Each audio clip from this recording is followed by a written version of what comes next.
Hello, it's Pat Stebbings here again.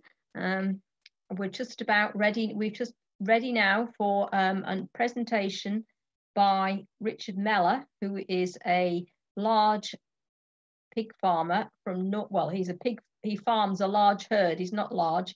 He's a farmer who has a large herd of outdoor bred pigs in Norfolk, and he is the winner of the National Piggers Awards 2020 for productivity. So in a short while, I think Richard might be having problems with his internet, so we might not actually see him, but we will be able to hear him. And later, after Richard has done his presentation, we will be joined by David Owen from Farming Connect, who will do a very brief presentation about what Farming Connect can offer pig farmers in Wales.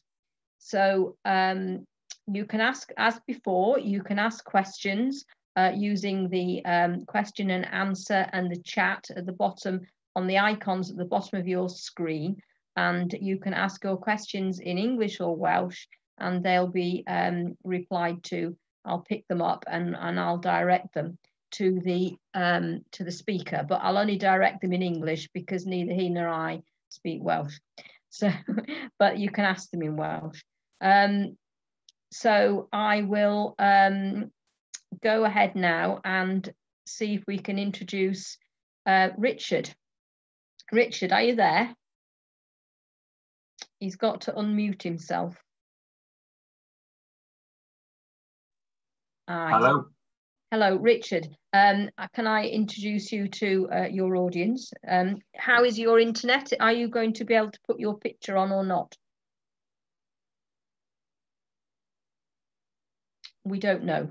We're going to try. Right. Well, if you try to put your picture on, we might be able to see you. But if you prefer not to, and you'd just like to share your screen and then talk over it, that might be the safest option. So that we don't lose you. So, Richard, I'll hand over to you and you can tell us all about your farm and your productivity. So if you share your screen.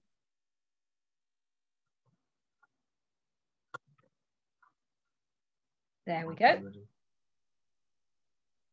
That's good. Right. Okay, I'll give it a go.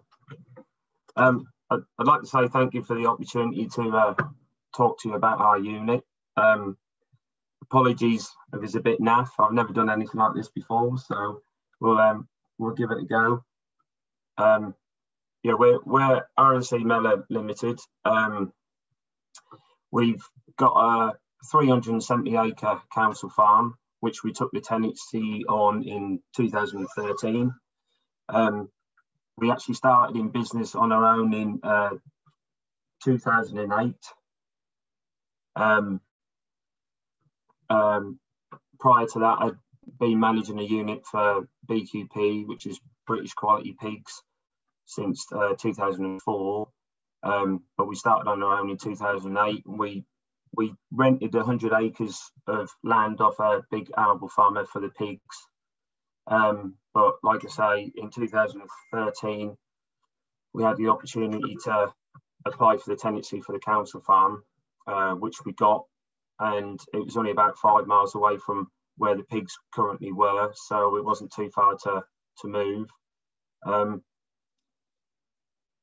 It was a good opportunity because in our local area, straw is getting increasingly hard and expensive to source because of all the straw burning power stations which are local to us. So by having the council farm, we're able to produce roughly about half the straw we need, and luckily we've got another farm just down the road which we take all his straw.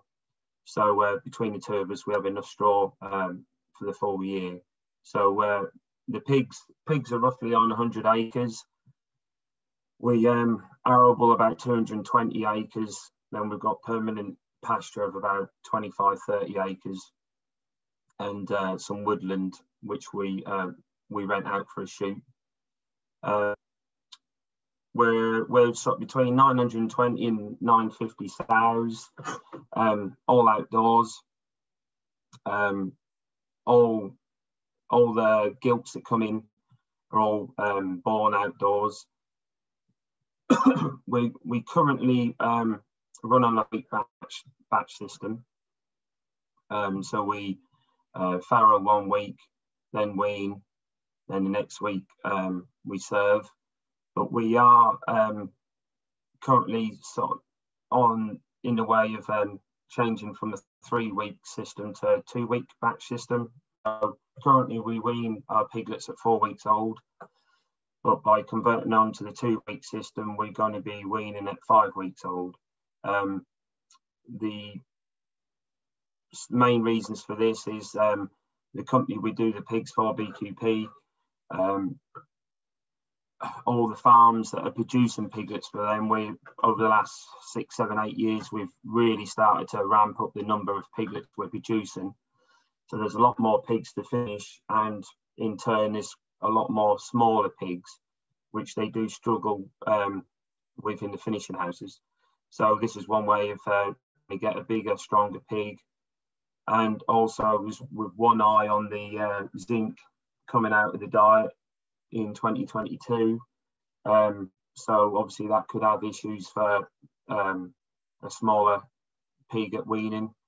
So this is the way that BQP's wanting to go. We are the first farm to convert over out of, I think they've got about 40 breeding units, and we're the first to convert. And we farrow the first batch of the 5-week weaning in 3 weeks' time. Yeah, our unit's doing really well. We currently been doing about 29.3 pigs a sow a year. We did peak at 29.98 about 18 months ago. Couldn't quite hit the 30, but we've sort of just dropped down a little bit, but we sort of held it steady for the last couple of years. I'll just move on to the next slide. Yeah, I just said briefly, our pigs are on contract with BQP. So how the system works, they own the sows and pay for the feed and any AI, medicines or vaccines. We also have a support of fieldsmen, so they come round every 6 weeks or so, just have a look round, and they're always on the end of the phone if we need anything. And we supply Waitrose, so all our piglets leave the farm at 4 weeks old and go onto a BQP finishing farm, which they then go to the abattoir at Spalding, which then puts the produce into Waitrose. You know, as it says on the slide, we're aiming to produce about 26,000 piglets a year.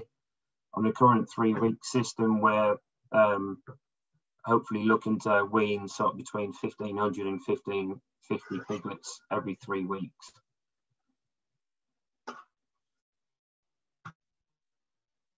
Yeah, just a brief overview of our system. Obviously, biosecurity is very important to us, even more so for us because we are right next to a fairly busy road, the A134, which is one of the main roads up to Spalding. So we do have quite a lot of piggy traffic passing us.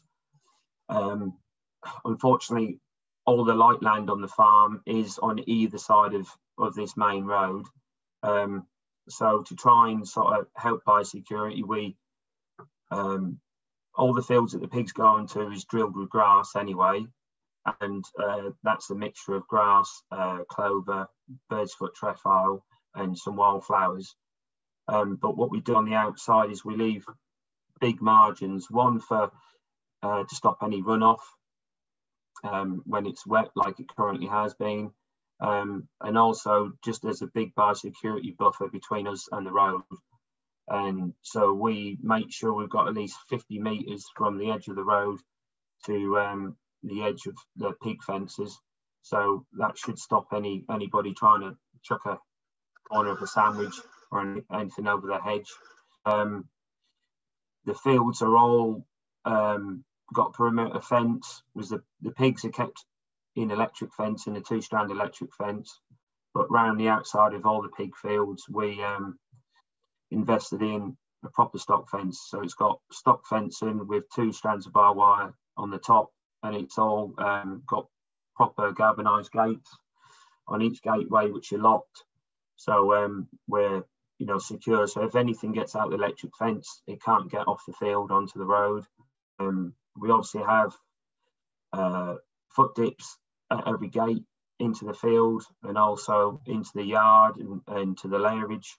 And we have a tank there to wash the wheels. So every vehicle coming into the farm has to disinfect the boots and wash the wheels. And we have a visitor's hut as they come into the yard next to the visitors car park, where they must sign in and wear our wellies and disposable overalls, and there must be 48 hours pig free. Our genetics are PIC. Most of our herd is made up of landrace crossed Duroc. Some are landrace crossed red Duroc, and some are landrace crossed white Duroc. Some of the gilts that we've recently been having come in are a 3-way cross, which are landrace cross white Duroc. Landrace cross large white cross white Duroc. And the semen we use for the piglets is the PIC 337, which is a synthetic ear trim. So any boars that we keep on farm are just homebred boars off the sows. We just use them for in the AI tent for teasing the sows when we're serving, and also we use them for catching any returns. A worming regime, the sows, well, back in the day we used to worm all the sows in feed medication twice a year, but we don't do that anymore. So all the sows, when they come into farrowing, at the start of the farrowing week, they're weaned into the individual feed hoppers. Just a brief thing, our farrowing paddocks are all individual paddocks. So they come from the radials, which are in groups of sort of 17 and split into individual paddocks. And in that paddock, there's a farrowing hut, one farrowing hut for the sow, an individual hopper, which we put the food into every day. And then there is a water trough, which is shared between 2 sows. So we wean the sows over twice, 3 mil each day. And the gilts, because we use verbiges for synchronizing the heats on the gilts, the gilts will be wormed when they're verbigested. So everything getting wormed sort of over twice a year. And like I said, we currently have 70 gilts come in every 6 weeks from one of the BQP's grower farms. On arrival, they would be vaccinated with MCV Ohio and the PRRS EU.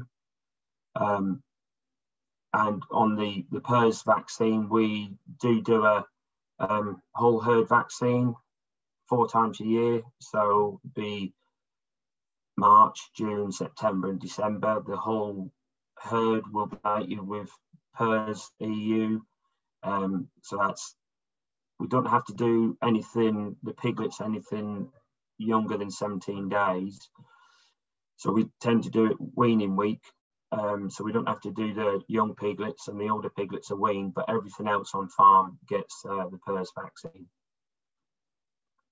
I'll move on to the next slide. Yes, as I've said before, we're currently doing about 29.3 pigs a sow a year, and 13 full-born alive. But over the last 4 months, I've just had a quick workout, we're probably doing nearer 29.7 for the last 4 months, with a born alive of 13.6. And yeah, for the last 4 months, the last 6 batches we've weaned about 12.5. I'm just gonna just go through our weeks. So we'll start with farrowing week. We're aiming to farrow at 128 in gilts every 3 weeks. How the farrowing system works, we've got 2 batches of farrowing with 130 huts in each farrowing. And as you can see on the screen, our born alive is 13.4. The sows are, the gilts are moved into farrowing at the start of service week, which I'll go into in a little while. So yeah, at the start of farrowing week, the gilts will be farrowing. They start farrowing over the weekend. So come the Monday of farrowing week, we would have had most of the gilts farrowed. Probably out of the 30 gilts, we'll probably have no more than 8 left to farrow on the Monday. So we will be processing their litters. We tail dock and we jab them with the Baycox iron injection. The main jobs at the start of the week in farrowing is, apart from doing the gilt litters, the sows, we will be from the Tuesday onwards be levelling their beds. So the farrowing huts are set up with wheat or rye straw. We use a straw chopper on the back of the tractor to fill the huts up so that all the pig arks are stood on the backs when we move them onto fresh ground, and they will be filled up with wheat or rye straw with a straw chopper. Then the huts will be pushed over. So the sows get moved in on the Thursday of service week, and they'll basically just be left to sort the huts out themselves. And we won't really disturb them too much until the Tuesday of farrowing. We'll go in and just make sure that the wheat straws are nice and level, and then we'll start topping them up with barley straw, so it's nice and soft and warm and ready for them to start farrowing towards the end of the week. Our sows are pushed 3 weeks before they're due to farrow, are pushed up by, well, in the summertime they'll be pushed up anything from 3/4 kilo to a kilo, steam up 3 weeks before farrowing. This time of year they're on about 1.25 kilos steam up. So our base levels in the gestation paddocks would be anything from 275 to 3 kilos a sow this time of year, and sort of 2.5 to 2.7 in the summertime. So yeah, when we move them into farrowing, they're kept on the higher feed levels until the Tuesday or Wednesday of farrowing week, which we will then start pulling them down to sort of this time of year about 3 kilos before they farrow. Then once they farrow, we move them up 0.5 kilo a day till they're on 4 kilos. Then we jump up 1 kilo a day until we get them to the levels we think they need, and that depends on sow condition, number of piglets, and appetite. But as a rule of thumb, the gilts will be up sort of between 8 and 9 kilos, and the sows will be 10 to 11. And obviously, if there's a really lean sow who's working hard, then we'll get as much food into them as we can get into them as they'll eat. And also in the farrowing week, because that tends to be our quieter week at the start of the week, we will use that to go around the whole farm. So everything is strawed up, all the sow radials, so the service radial, the gilts, all the dry paddocks will be strawed up. One note on that, ideally that would be done once every 3 weeks, but obviously with the real wet weather we've had really since September, at the minute we're probably strawing everything up every 10 days just to try and keep on top of them. Also during the farrowing week, that's our week for vaccinating all the sows and gilts. So 3 weeks before, all the sows get Surisane and an Erie jab. The gilts that week all the gilts are on their own radial, and every 3 weeks they're moved round into the next paddock, round to the radial, and they will be getting their vaccines. So basically, they 6 and 3 weeks before farrowing, they will get Iriparvo and Suisang, and once they've had the last jab, they will be moved over to the service gilt radial. But 18 days before they're moved over, they go into Verbigest to synchronise the heats, so that they finish their Verbigest on the Wednesday of farrowing week. So we will then move them over to the gilt radial where they're served, and as soon as they're moved over there, the gilts are in groups of about 34, and we split them down into 2 groups of 17. So we'll have 1 pen of sort of smaller gilts and 1 pen of the fitter gilts. They will have an ad lib hopper put in the day they finish the Verbigest. So on the Wednesday of farrowing week, right the way through until they're finished serving on the Thursday of weaning week. There's one thing I should have said: our gilts are served the week before the sows on the current system, just so that we feel that's better for the gilts to suckle a bit longer and get a better pig off the gilts. Also during that week, the sows and gilts are scanned. So the sows are scanned at 7 weeks in pig, and the gilts are obviously 8 weeks in pig. And currently, if we have any more than 3 nips, then we think that's a bad scan. Normally between 100% or one nip, but like I say, more than 3, then we think we've had a bad one. Once the sows and gilts are scanned on the Wednesday of paddocks to that afternoon or the Thursday afternoon, how we do it is the gilts actually stay on their gilt radial. So when they come over from the maidens to the service gilt and where they're served, they stay in that radial until they move into farrowing a week before, or 5 days before they farrow. Whereas the sows, they're in a service radial and they're moved from there into square dry sow paddocks. But what we do then is they're in 6 paddocks in the service radial, the batch, in roughly sort of 17s in a paddock. But when we move them over to the dry sows, we actually go from 6 paddocks to 7. So what we do is we size everything up at weaning, but we also go through them again at 7 weeks.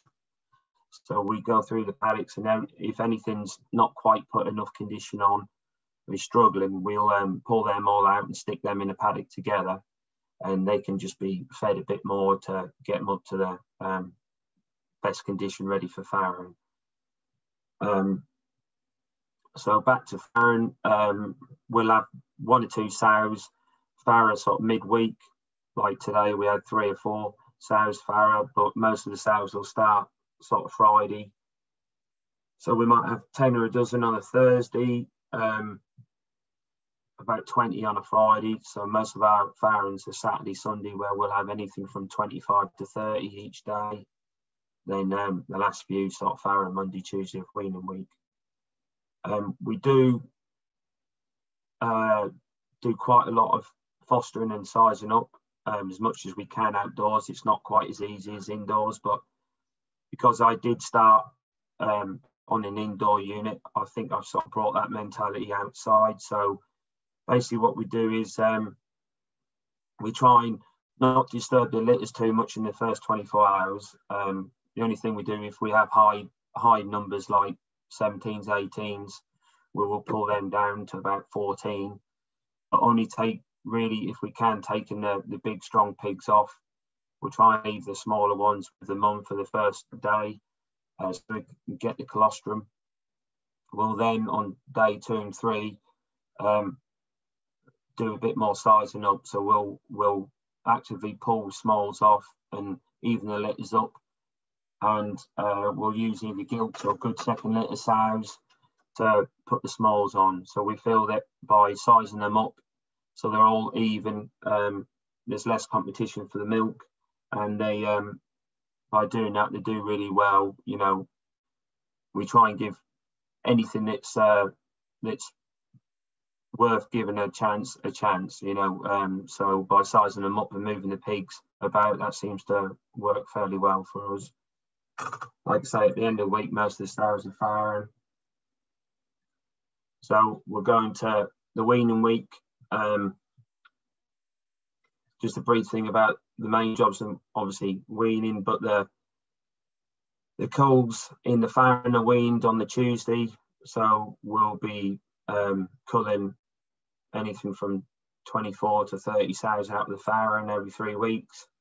So the sows and piglets are picked up on a Tuesday morning. The piglets will be taken down to the lairage in the yard, and the coals will be normally put straight on a lorry and sent the day that they're weaned.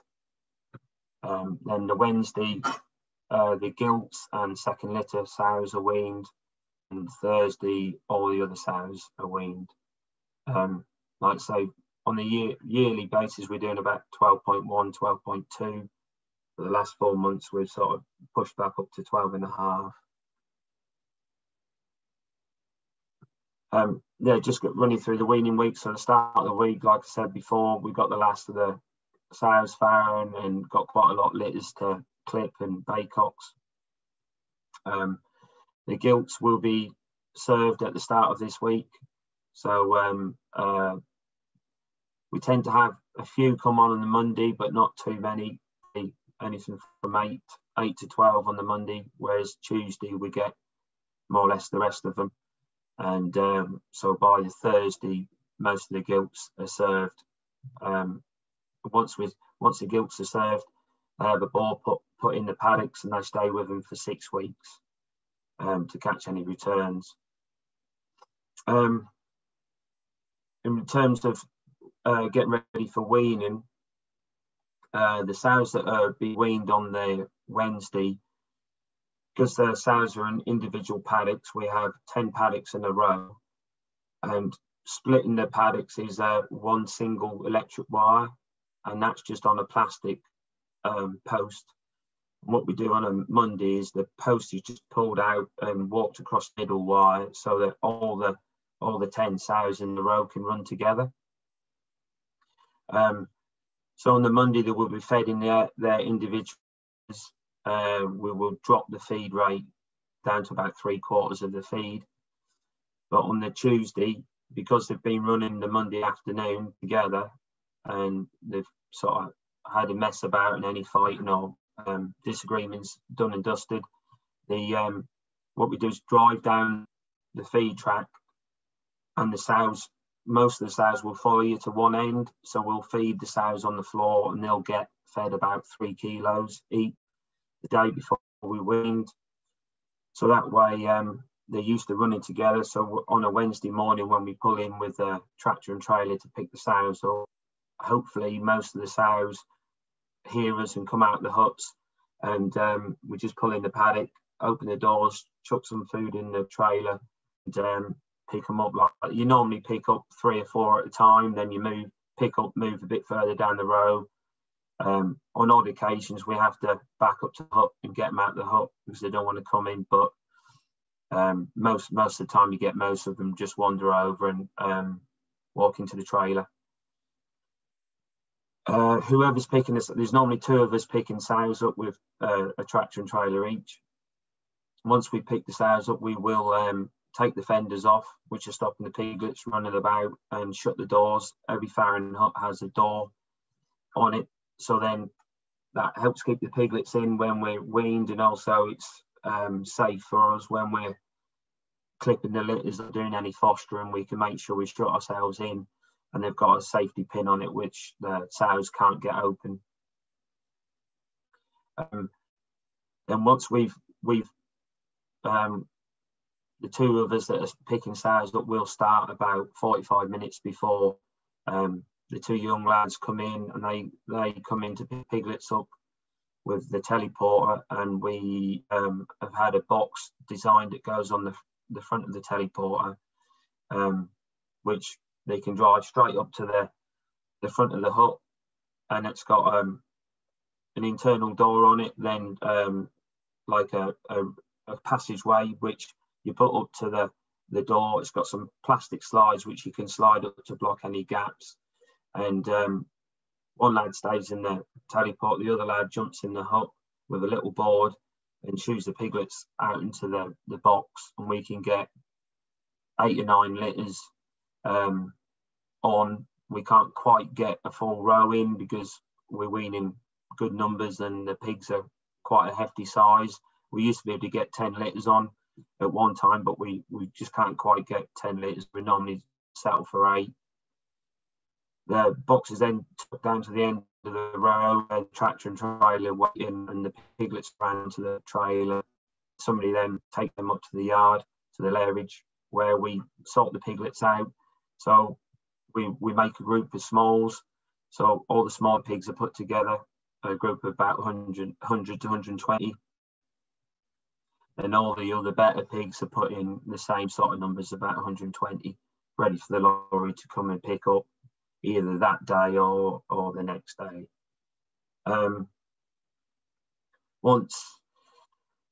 Once all the sows are weaned and the farron's empty, we start the job of relocating the farron huts. So the huts are all flipped on the backs. Any old straw or dirt is scraped off, and they're moved on to a fresh bit of ground that hasn't had a hut on before. So we try and make sure that we just move the huts around the paddock, so they're always going onto a fresh bit of ground, or if they have to go back on some previous used land, it's been normally 2 or 3 months since the hut's been on that area.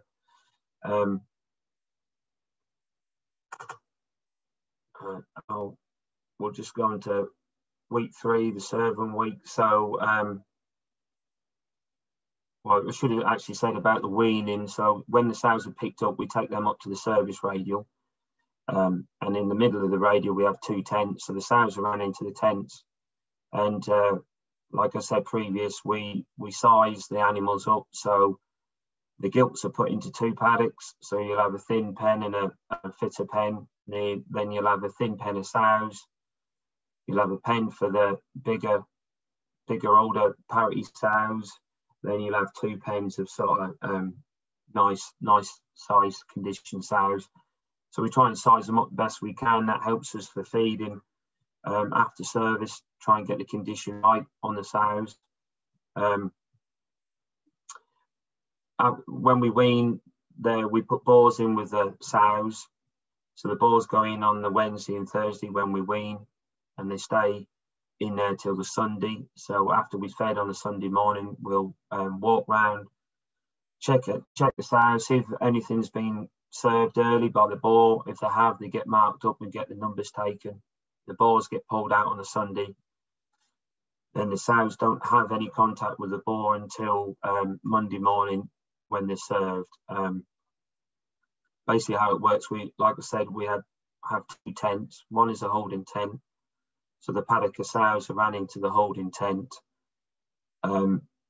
We then, in the service tent, we have 3 boars. We have 2 boars for serving. You can see on the picture, he's got bars there so he can chat to the girls and they can have nose-to-nose contact. And once they're served and they go into the resting area, there is then a 3rd boar, which the gilts and sows can go talk to, and that just helps them sort of absorb, take the AI in. We've been doing that for the last 8 years, and we find with the extra boar, we find that really helps. So yeah, we run 3 out at a time out of the holding tent into the service pen. We're then checking for standing heat. We give them a few seconds to settle. Then we obviously press the backs to make sure they're standing, and we will not serve anything if they're not on a real good heat. If they're a bit skittish, then we run them through, leave them till the next day. There are several outdoor units gone on to a crate system, where they actually run them into crates, so they can run the whole paddock sort of into 18 into crates and serve them like that. I've stayed away from that because I have seen and heard some horror stories that basically they just go in and serve every single animal on day 1, day 2, day 3, whether on heat or not, and that's not really how we want to do it. I think it's just a waste of AI if you're serving an animal that's not on heat. And some of these farms do have problem with returns and nips, so we a bit old-fashioned, but one thing we have done is, as you can see on the picture, we use a bungee strap, so that if the sow's on heat well, it has a bungee strap put round it. We then insert the catheter in the bag, and the bag is put underneath the bungee, and just that bit of pressure just really does just help them stand. What we used to do was that you'd have to stand there and hold the bag, and normally you'd have do 2 sows at a time, which isn't always that easy when they start wandering about. But by using the bungees, we can run 3 in, get them 3 going, take the tag numbers, mark them up. Then if them 3 stood nice and quiet, you can go and then get another couple in, get them going. By the time they're done, the first 3 are finished.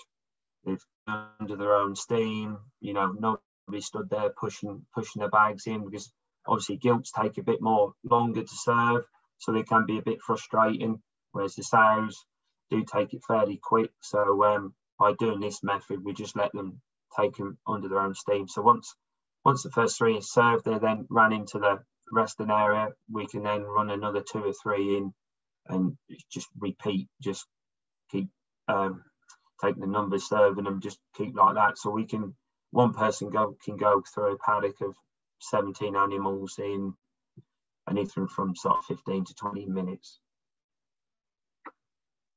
Like I said, the gilts are served on a separate radial, and they stay on that radial until they come into farrowing.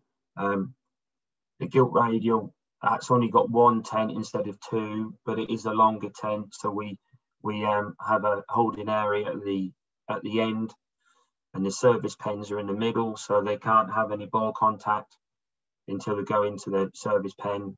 We then let them outside into the middle of the radial, where we've got pens set up where they can chat to the balls.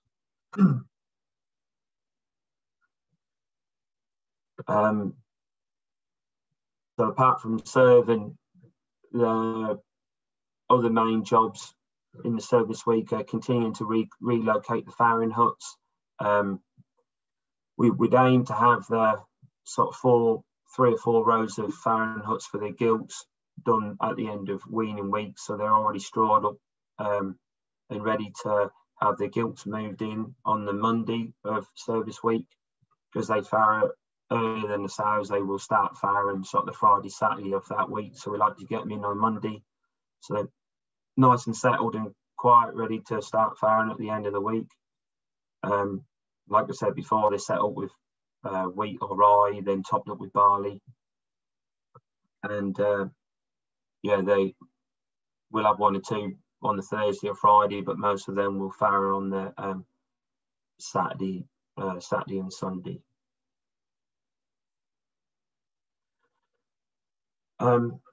Yeah, these are just some improvements and things that we've sort of done over the last couple of years to try and make a difference.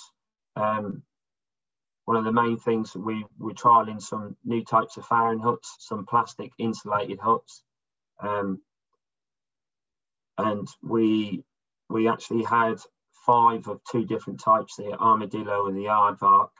We had them for a year, and we tried them throughout the year in different, obviously, weather conditions, and we got on really well with one of the types of farrowing huts, which I'll go into more detail in a minute. Most of our huts are insulated. We've only got about 15 uninsulated huts left on the farm. We find that does help a lot, both times of year. So in the summertime, it does help keep them a lot cooler. And also in the winter time, it keeps them a lot warmer. With the insulated hut, you do use a lot less straw. They keep the beds a lot better. They do get less condensation, and the sows do a lot less rooting up and digging up. I think I forgot to mention that obviously because we do ring the sows. That was the main decision, was for in the farrowing paddocks for stopping mortality, because we're on quite light land. The sows do have the habit of digging up the beds, and you can sort of lose quite a lot of piglets for being buried and laid on. So that was the main reason for ringing. But actually, as a management tool, it does help. It keeps the paddocks a lot leveler. You don't get great big holes. The outdoor sector, we are sort of always striving to, do our bit for the environment. And one of the things that we do try and do is keep ground cover in the paddocks. And the only way we can keep the grass in there is by ringing the sows. Some people aren't keen on it, but if we didn't ring them, you just wouldn't be able to keep the cover, and it would just look a mess. And with this sort of winters we've been having lately, then by keeping that grass cover and that root system, that does just help keep the paddocks together, have a lot less stagnant water, and that sitting about helps the drainage. So, and plus it does look, the fact we're near a main road, it does look a lot better to people passing by, the fact we're on grass. Other things we've done, which we haven't got a picture on here, but our trailers that we move the sows around, we've made our own concertina gates, which are on the back, which can swing out and make a big pen on the back of the hydrolift. So if we've got any timid sows when we're weaning, they don't want to go onto the hydrolift and they just stood with their feet on the edge of the trailer, we can bring these gates around behind them and catch them. That way we can actually fill the hydrolifts up properly, rather than just having a 3/4 load of sows at weaning, which in turn helps keep the condition of the roadway, so we're not doing so much running about in the winter time and tearing up the tracks. So that helps. Again, I think we've really concentrated on sizing up letters in the farrowing, doing as much of that as we can, which I think's really helped our figures over the last couple of years.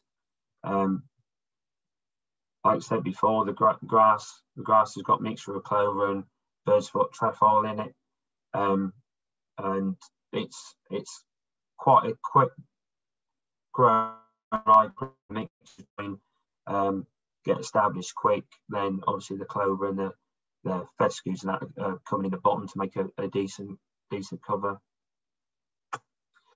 One thing we have started to do over the last few months, we started having a bit of an issue with our second parities, with the second litter numbers dropping, which is not something we've ever really experienced. So we just went back to the drawing board and just looked at what we were doing with the second litter sows, and we've been really trying to still treat them as gilts until they've had the second litter, and that seems to be having a big benefit.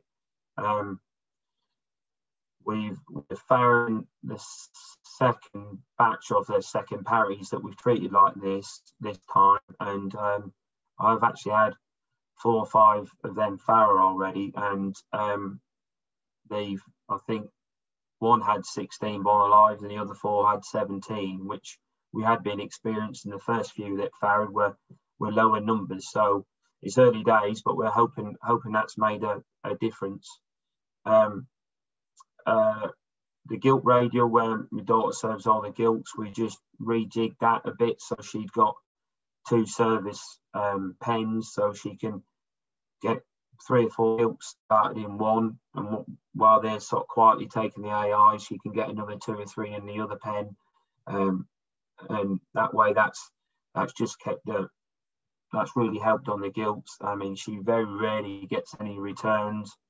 I think in the last year at scanning, I think she's probably only had 1 nip at 8 weeks in pig, so that seems to be really working. And also we're converting over to clean water tanks. So instead of, like you can see in the picture, instead of water troughs, which we try and muck out regularly, all the water troughs in farrowing are tipped over and cleaned after each batch, so at weaning. But all the will in the world, you just can't keep them clean. There's the sows standing them and go from the feeder to the drinker and drop the food in the water, contaminates the water. So we're nearly finished converting all the service dry sows and gilts over to these clean water tanks, which have nipples in them.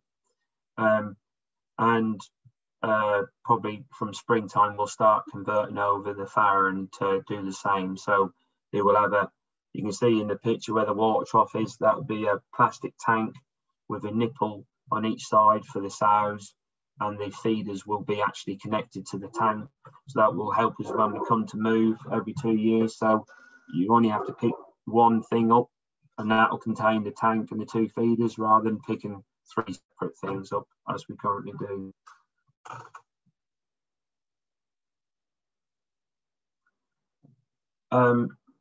Like we said, just a summary of the sort of the changes we found on the new farron huts, which if I just flick onto the next picture, that will show you the aardvark huts which we went for. So we tried 5 of these and 5 of the armadillos. The armadillos are okay, but we found that they didn't keep the beds as good.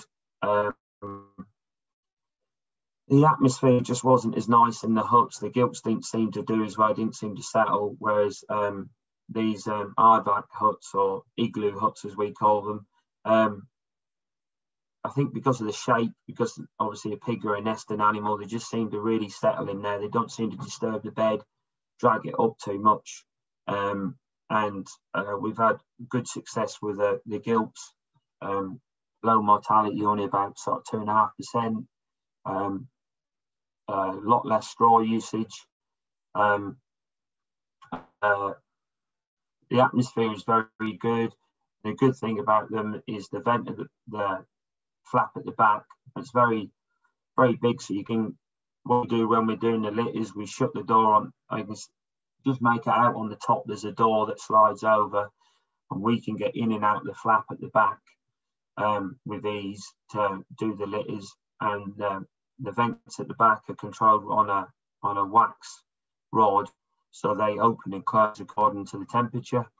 And last summer we had some temperatures that were well over 30 degrees, and they were the best place to be on the unit. To be fair, they were really cool. We make sure in the summertime that the huts are facing north to northwest. Then in the winter time, they're facing south to southeast. So that's the main thing on the farron, really, is just to make sure the huts are facing the right direction for the time of year. You keep your beds nice and level. And if you get all these things right, hopefully you can keep on top of mortality. I'll just flick back to the previous page. Basically, yeah, it's less straw used, the mortality is low in these new huts, they seem more content. And once we size them up, so after the first couple of days, especially in these new plastic huts, we very rarely have to pull any pigs going back. But if we do have any pigs going back, what we tend to do is once the next batch of gilts are starting to farrow, if we have a gilt that has lowish numbers, her pigs will be fostered onto the gilts, and we will use her as a foster sow and put any pigs that are going back on the older batch onto her. We also do run 3 or 4 foster huts, which just smaller dry sow arts, which we've refurbished and made them so we can put hurdles on. So they're one sow in each hut, and they have a clean water tank and a feeder in there. And basically what we do is there'll be either gilts or second parity sows that we keep back at weaning. They'll have their pigs weaned, they'll be moved into these foster huts, and we will then pull any big litters, mainly off the larger sows, down off the younger farron. So we try and keep the older parity sows, sort of parity 4s and 5s, try to leave them on no more than 12, whereas the younger sows, they'll be on sort of 13s. So we use these foster sows to just pull the numbers down. and that again has helped with our numbers and mortality.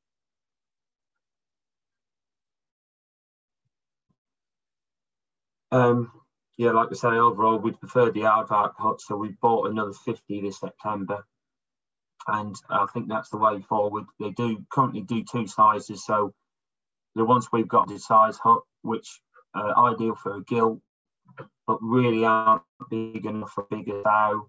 But they do now do an XL version, which we're going to try 10 in the springtime and see what they're like, and if they're as good as the standard versions, then we will probably look to put 20 or 30 of them in a year to try and get converted over to all the plastic arcs.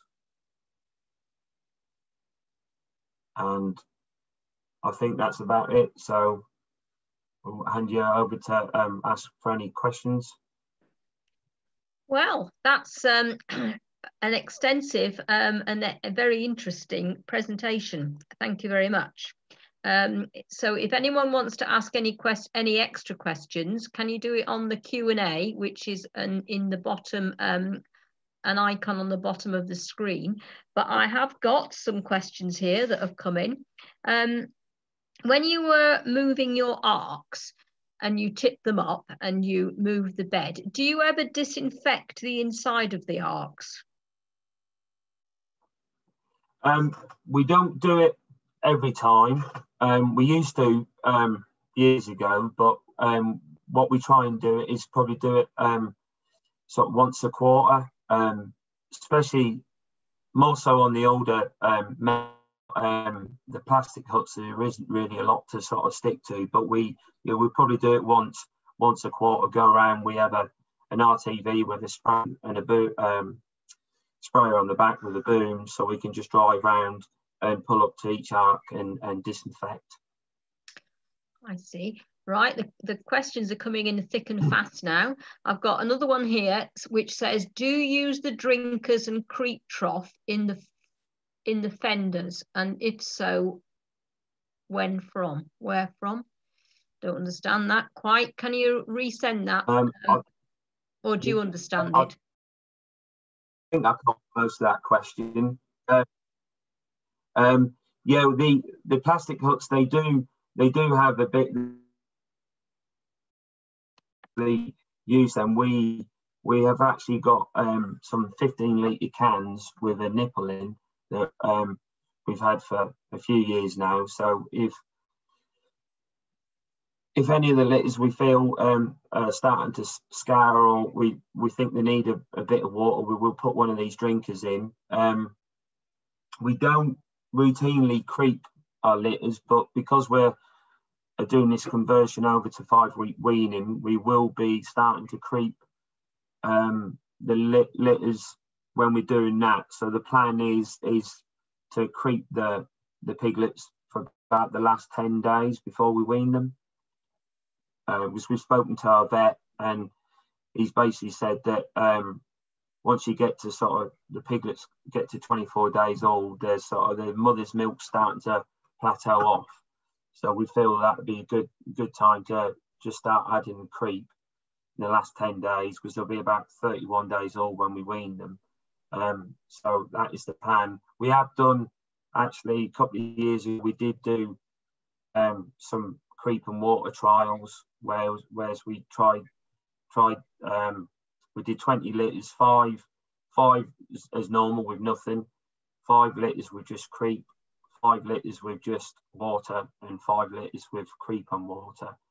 And they did find that the ones without anything were slightly lighter, but not a lot. The best ones were the creep and water, but only just marginal. There wasn't a lot of difference between the ones with creep and water and water. So yeah, we don't routinely stick water into everything, but we have the cans with us, and we carry a 500-litre water tank on the front of the feeder. So if we feel there's any that would benefit from it, we stick one in. That's good. Another question, how many sows per acre is your stocking rate? We're just less than 10. I mean, you're supposed to be more than 1,000 an acre, but we're about 920, 930 sows, and we're on 100 acres. So we're well within the 10,000 acre.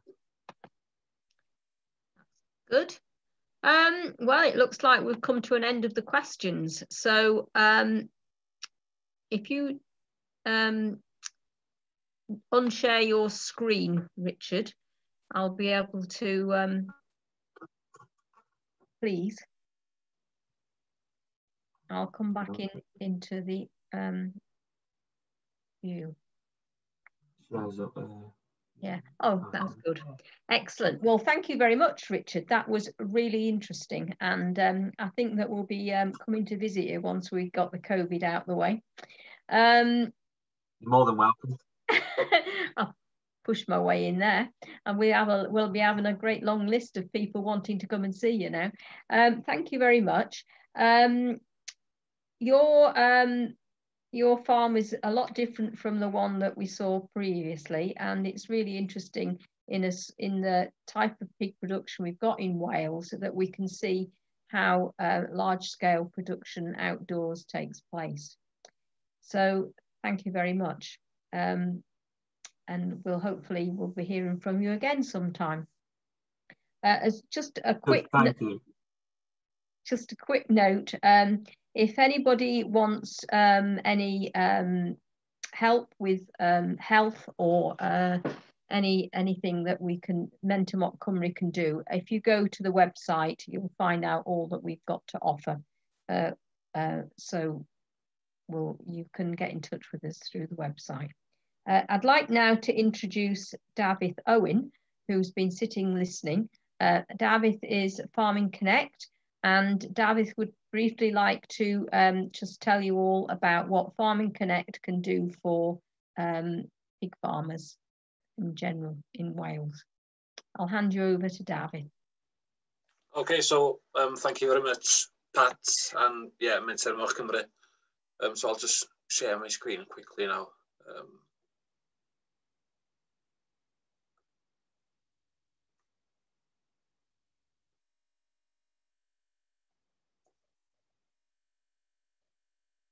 Okay, so hopefully you can all see that. Okay, so hello, David Owen, dwi swyddog technegol moch I cyswllt ffermio.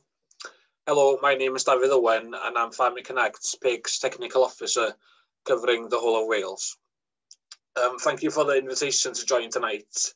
I hope you all had a good day, and yeah, so I know that the time I have is quite limited as well. Crack on and I'll just give you a quick overview of the relevant services that Farming Connect have to offer. So first of all, we've got the one-to-one digital surgeries available. These are one-to-one advice with an experienced consultant carried out either over the phone, Zoom, or whatever's best really for you and the consultant. They're 100% funded and can be carried out within hours of the initial inquiry. And as you can see on the screen, there's quite a good range of different advice topics available. We've also got the animal health clinics available. So there's £250 available for sampling or testing, and all businesses need to be registered with Farming Connect and must confirm their interest before any testing or sampling takes place. Funding is allocated on a first come, first served basis, and it should be made within 30 days of the issue date.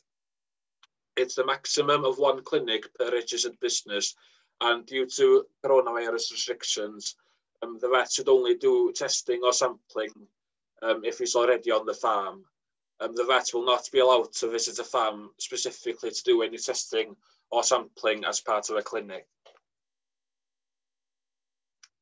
We've also got the advisory service open. That's open all year round for a range of different testing and advice. One-to-one advice is funded 80% up to a maximum of €1,500, while group advice is 100% funded up to a maximum of €1,500, which is equivalent to around £1,200. Eligible businesses can apply for up to 4 instances of advice. Yeah, so if you want any advice with regards to nutrition, animal health, maybe business planning, advice on your farm building infrastructure, the advisory service, yeah, it's what you, it's the service that'd be most suitable for you. The training window is currently available, and it's open until the 26th of February. There's over 80 different courses to choose from, categorised under business, livestock and land categories. And all courses are funded up to 80%. We've also got a mentoring programme in place where you can get 15 hours of fully funded one-to-one advice with experienced farmers who have made positive changes on their farms. And yeah, one of the farmers on the list, I think he's been involved today actually, is Kyle Holford from Forest Colpit's farm. Yeah, he's one of the mentors that's down on the list. But yeah, due to, again, coronavirus restrictions, any mentoring that takes place can only be done digitally or over the phone for the time being. As you all probably know, we've got a jam-packed programme of webinars in place. So yeah, please visit the website for more information on our upcoming webinars and to register your place. And yeah, please visit the website to find out more about the Wales Farming Conference that Farming Connect are holding next week. And yeah, on the website you'll also find some useful documents, past webinars, and also updates on projects that we've been undertaking as part of our demonstration network. On the website, you'll also find that we have the e-learning modules available. These e-learning modules, well, in my opinion, they're excellent additional learning resources for anyone wanting to expand their knowledge on a specific topic. An example of one of the e-learning modules we have available, there's one on pig biosecurity, another on African swine fever. So yeah, please visit the website to check out the modules we have available, as they are, as I mentioned just now, they're excellent for anyone wanting to expand their knowledge on a certain topic. And yeah, any certificates, any e-module certificates, courses completed, if you attend any of our webinars, everything will be stored in your own personalised Storfa Sgilia profile. And this is a secure online data storage tool for continuous professional development. And yeah, it can be very useful if you're looking to create your own CV. So everything that you do with Farming Connect with regards to continuous professional development will be stored in your Storfa Sgilia profile. So for more information on anything I've covered, please contact your local development officer. There's 18 local development officers across Wales, as you can see on the list on the screen. And yeah, they're your first point of contact, your first Farming Connect point of contact. So yeah, you can either, if you want more information on anything I've covered, please contact either your local development officer, or you're welcome to contact the Farming Connect Service Centre. And yeah, the number to phone is 08456 000 813, or please visit the website where you'll find everything and more of what I've just covered. And yeah, I'd like to just note as well that everything I've covered, if you want to take advantage of any of the services that I have covered, you must be registered with Farming Connect. There's no registration fee. So to register, you can either again contact your local development officer, or you can visit the website where you'll find the registration form. But if you prefer to register over the phone, feel free to contact either your local development officer, the Farming Connect Service Centre, or you can contact myself on the number that's on the screen. So yeah, that's all from me.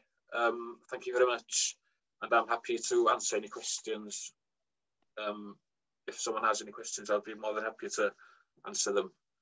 Okay, so thank you very much, and I'll stop sharing my screen now. Thank you. Well, thank you. That was very a good account of all that Farming Connect has got to offer. There's a lot of help out there for all in all areas of farming. So I would encourage all of you or any of you to contact either Farming Connect or Menter Moch Cymru. I forgot to mention earlier on that Menter Moch have got funding towards herd health plans and bespoke branding. So there's plenty of help for you all, and hopefully you'll contact us in the future to follow up on these fantastic offers that you've got.